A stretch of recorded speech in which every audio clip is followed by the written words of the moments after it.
Good morning. Before I head to North Carolina, I wanted to speak for a few moments about what's going on our college campuses here. We've all seen the images, and they put to the test two fundamental American principles. Excuse me. The first is the right to free speech and for people to peacefully assemble and make their voices heard. The second is the rule of law. Both must be upheld. We are not an authoritarian nation where we silence people or squash dissent. The American people are heard. In fact, peaceful protest is in the best tradition of how Americans respond to consequential issues. But, neither are we a lawless country.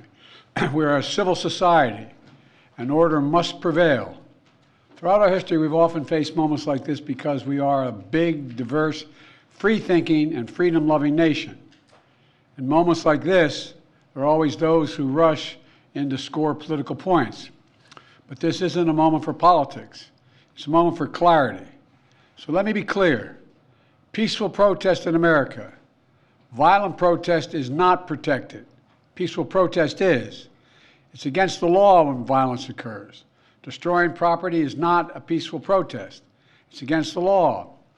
Vandalism, trespassing, breaking windows, shutting down campuses, forcing the cancellation of classes and graduations.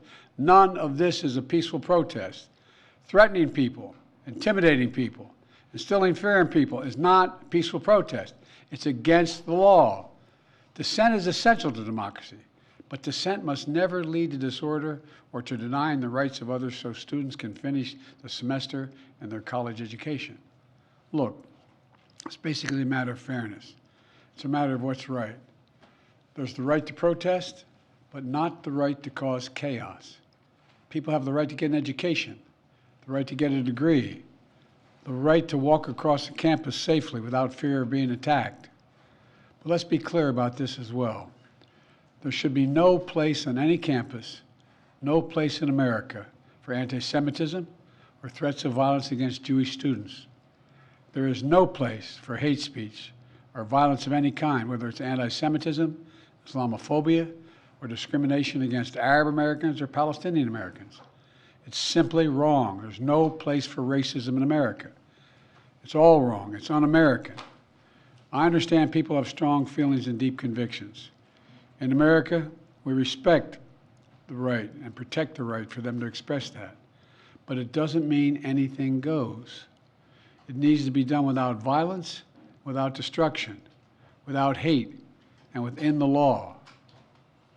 You know, make no mistake, as president, I will always defend free speech, and I will always be just as strong in standing up for the rule of law.